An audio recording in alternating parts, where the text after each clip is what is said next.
How to trust God's plan after a loss. Now, if you clicked on this video, likely you've experienced what it feels like to not know what God's plan is for your life after you've lost something. Now, how did you feel? You feel frustrated. You were seeking clarity. You're like, man, I don't know what to do. Lord, I thought this is what you had for me. Lord, I thought this was the path you had for me.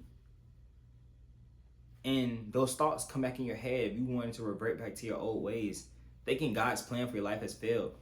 Whether that be in your job, whether it be athletic goals, whatever it may be, you feel like you lost God's plan. But that comes from us thinking that we are in control of those plans, but we're not. We tend to forget that God's plan for our lives will never fail. But let's not forget the human side of it. It's frustrating to experience a loss after you felt like you knew what God's plans for your life was. By the time you leave this video, you have 3 mindset shifts on how to trust God even when you lose. Now, we're going to be continuing our walk through the book of Joshua, and now we're in Joshua chapter 8. Now, it's going to be a little bit lengthy, but for our focus of scripture for today is Joshua 8, verses 1 through 8. Now, I'm going to read this for you. Feel free to follow along. Verse 1. And the Lord said to Joshua, do not fear and do not be dismayed. Take all the fighting men with you and arise and go up to Ai. See, I have given into your hand the king of Ai and his people, his city and his land. Verse 2. And you shall do to Ai and its king as you did to Jericho and its king. Only its spoil and its livestock you shall take as plunder for yourselves. Lay an ambush against the city behind it. Verse 3. So all Joshua and the fighting men arose to go up to Ai. And Joshua chose 30,000 men of valor and sent them out by night. And he commanded them, behold, you shall lie in ambush against the city behind it. Do not go very far from the city, but all of you remain ready. And I and all the people who are with me will approach the city, and when they come out against us, just as before, we will flee before them. And they will come out after us until we have drawn them away from the city, for they will say they are fleeing from us just as before. So we will flee before them. Then you shall rise up from the ambush and seize the city, for the Lord your God will give it into your hand. And as soon as you have taken the city, you shall set the city on fire. You shall do according to the word of the Lord. See, I have commanded you. Now, in context right now, Joshua and the Israelites have just lost the battle to the people of Ai.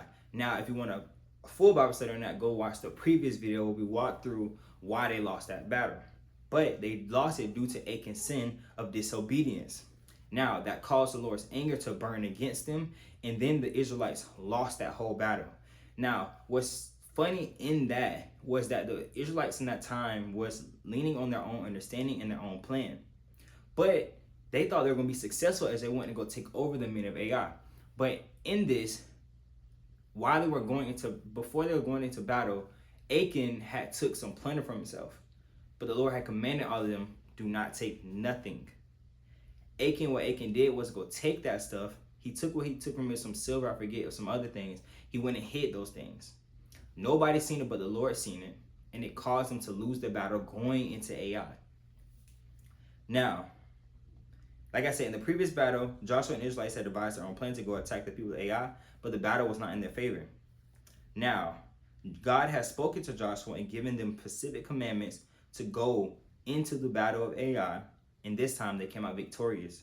But the question is, how did they come out victorious? What was that transition like from them going from losing that battle? Because mind you, they had the momentum. They had the momentum from crossing over the Jordan to defeating the walls of Jericho, and then they went into a battle they were supposed to win, but they lost. How do you recover from a loss like that? As a leader, how do you recover from a loss like that? How do you pick up your team to be able to go into the next battle confident, trusting in God's plan after you just lost, but you thought in God's plan it was for you to win? Now, This reminds me of this for this summer. I'm planning to go for an internship for the summer, and God bless, I've got the internship I wanted. But the process of going through that is similar to what the Israelites kind of face in this moment. Now, when it came to me trying to figure out what is God's plan for my life for this summer, because every year I've been in school, I've had an internship. And I would love to keep that momentum up, and thank God He's allowed me to be able to keep that momentum up. But in the process of those things, we tend to forget that it's still His plan. I had faced rejection, getting declined from roles that I kind of wanted. I got on interviews and didn't make it to the next round. I made it through the first round, didn't make it to the second round. Made it through the first and second round, didn't make it to the last round. Heard from companies that I really wanted to work for, but yet I was still getting rejected. Like, I remember applying for this role. I was going to be in Chicago, and the first phone screening interview went great. It went amazing.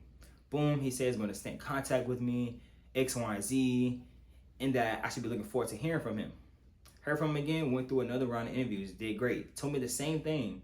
And even to this day, I haven't heard from him. And it was a role I really wanted. But in my head, I'm like, man, what do I do now? I really wanted this role.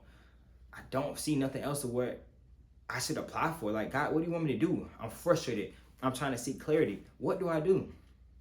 I'm continually applying for these roles. And then during this time, we just had our career fair. During the career fair, I was there for maybe like 3 hours, 4 hours, talking to companies, saying the same sales pitch, my same elevator pitch.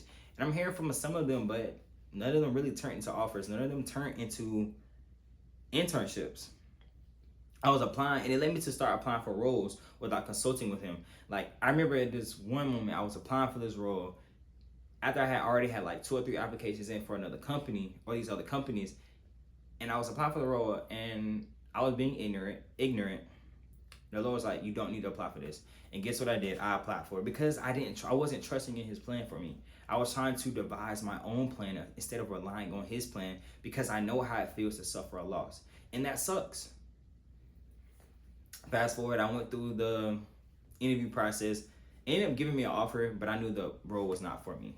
But that's what happens when we try to go out and do things on our own instead of relying on the Lord's plan.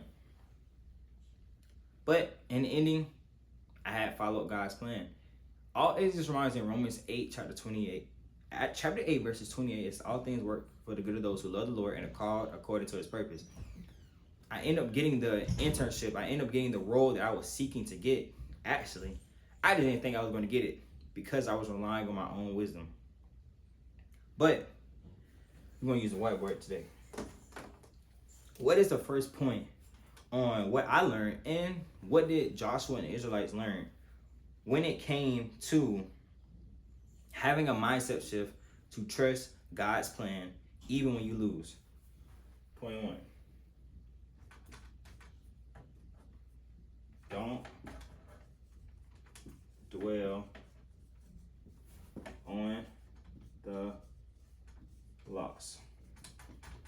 Don't dwell on the loss. Now, in verse 1, it says, and the Lord said to Joshua, do not fear and do not be dismayed. Take all the fighting men with you and arise and go up to Ai. See, I have given into your hand the king of Ai and his people and his city and his land. Now, Israel had just lost to the men of Ai, but the Lord is telling them not to be afraid. Now, let's keep it realistic. Let's not forget these are actually human beings in the Bible. Why is the Lord telling them don't be afraid, even though we just lost? It was a battle they was not supposed to win. They got, after like 36 people of their people died, they flew away. Like, they got all fear. They was afraid. They didn't want to go on. But why is God telling them don't be afraid? Do not be dismayed. Because He is with them. It was all according to His plan. Even the things that they had that was meant for bad, that the enemy meant for bad, the Lord is with them. So therefore, they have no reason to fear. That when God's love is with you, there's no fear. There is nothing can take His love away from you. That's why He's telling them, don't be afraid, because I am with you. Don't be afraid, because I am walking with you. Don't be afraid. Don't dwell on this loss no more. Because now, see, behold, I am doing a new thing. Can't you see Isaiah chapter 43? Can't you see? He's doing a new thing. So therefore, there's no reason to dwell on the loss. The Israelites taking the loss did not surprise God, and his response to them was to trust him even more. That's funny. They lost. Say you run track or something, right? Run track, you made it to the finals.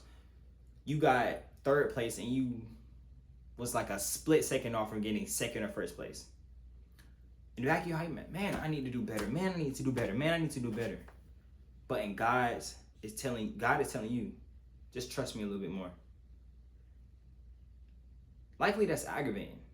It's like, what you mean trust you even more? I just had this one shot and I just lost. But the Israelites loss did not surprise God. Now, peep in the verse. It says, arise and go up. There comes a point in time where God will tell you to get up. It's time to move on.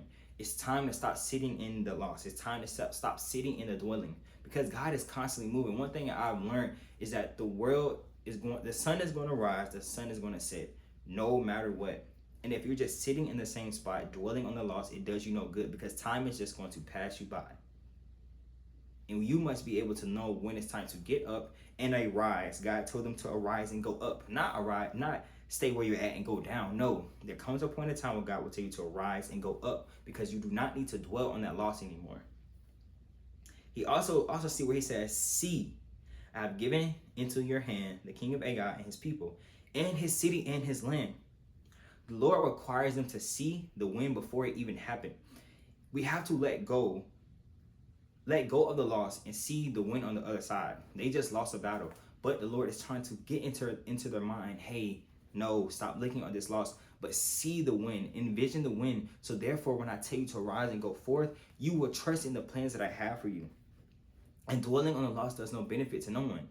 And like I said, it did not surprise God to what just happened to them, because everything works for the good of those who love the Lord and are called according to his purpose. Joshua was called according to his purpose. Remember in Joshua chapter 1, he said, just sit and meditate, spend that time with me, stay in your word, be intimate with me, worship me when we go through these various trials and tribulations. Joshua was meant for good. So therefore that loss did not surprise the Lord. Point 2, what we must do as a mindset shift when we lose and we feel like it's not according to God's plan, we have to trust God is more strategic. He is more strategic. Why? Now, let's go over verses 3 through 8. Verse 3 says, so Joshua and all the fighting men arose to go up to Ai, and Joshua chose 30,000 men of valor and sent them out by night. He commanded them, behold, you shall lie in ambush against the city behind it. Do not go very far from the city, but all of you remain ready. And I and the people who are with me will approach the city, and they will come out against us just as before, and we shall flee from them. For they will come after us until we have drawn them away from the city. For they will say, they are fleeing from us just as before. So we will flee before them. Then you will rise up from the ambush, seize the city, for the Lord your God will give it into your hand. And as soon as you have taken the city, you shall set it on fire, and you shall do according to the word of the Lord. See, I have commanded you. Now, in the previous plan to go take over the people of Ai, they didn't send nowhere near 30,000 people. If I'm not mistaken, it was like 3,000 or 4,000 people. But the plans that Joshua are not telling the Israelites came from God. They did not consult with God before, but now they're consulting with him to know, what do we do now? God is more strategic for them, because their plan was just to go in, overtake them, because they seen that the men of Ai were just few. They had no plan, they had no strategy. But God gave Joshua a strategy to walk out. He says, you will lie in ambush against the city. And when they approach the city, we'll come up before us and we shall flee. It does not make sense to run from the enemy. But that's God's plan. He was more strategic, because he knows that, hey, the Amorites are going to say, oh, they're running from us just as before. So now let's go chase them down, because they are afraid just as before. But little do they know, God's plan was, I'm going to flip that back onto you, because I have an ambush in my city waiting for you to come by, and then we're going to take them over. The battle was not won, and the king of Ai was not captured until God's plan was followed. Originally, like I said, they did not consult with God. And even when his plan does not make sense, we have to make sure we follow it. Think about it. God has a reputation of following his plan even when it doesn't make sense. And honestly, that's something we all need to work on. The walls of Jericho. Who walks around 7 times, screams and shouts, and walls fall? And the Israelites following Moses, they didn't understand why they had to follow Moses at the time. They weren't trusting in the plan. It did not make sense because they kept saying, man, we should just stayed in Egypt. These things don't make sense, but we have to understand God is more strategic for it. It's more strategic than us. When we lose a battle, when we lose something, it's all for the good. It's all to help you. It's either to make you stronger, to make you wiser, to not make that mistake again, or to go and coach somebody else on that same loss. We have to stop being so self-centered and thinking the loss was against us. No, that maybe the loss was for you. It was for you to go help somebody. It was for you to go and propel something forward, to go help somebody else. And then the last point, the last change you must make in your mind when you make a loss is stay patient. Now, this is hard for a lot of people. In verse 2, it says that you shall do to Ai and his king as you did to Jericho and his king. Only its spoil and its livestock you shall take for plunder for yourselves. Lay an ambush against the city behind it. Why must we stay patient? Now notice in the beginning, we said that Achan had took the plunder for himself. And what this caused to happen was his family and him to die. They stoned him. But peep, if Achan had just stayed patient, if he had just followed God's plan, he would have never had to die. His family would have never had to suffer. But because he wanted to move on his own timing, because he wanted to move when he felt it was convenient, because he allowed his flesh to overtake what God was telling him, he faced death. We see that our disobedience is in direct correlation to what God has for us. His promise will always stand still. But who sees that promise is dependent on your obedience. Your actions to following God's plan will lead to death in the reward and death for the plans. And this is not the only time we have to worry about making sure we're staying patient in God's plan. Even with the Israelites, they didn't trust God's plan for them while Moses was sitting at the top of Mount Sinai, I believe, talking with the Lord, writing the 10 Commandments. They became impatient and built a golden calf, which led to some of those people being killed by the Levites, I believe. If you don't have enough patience to trust into God's plan, you will face unnecessary trouble, unnecessary death that you were not supposed to experience. So, I pray this helps you. And even after what seems like a loss, don't dwell on it. Trust that God's plan is strategic, and know that you must stay patient to follow his plan. Make sure you like, comment, and subscribe, and I'll see you next time.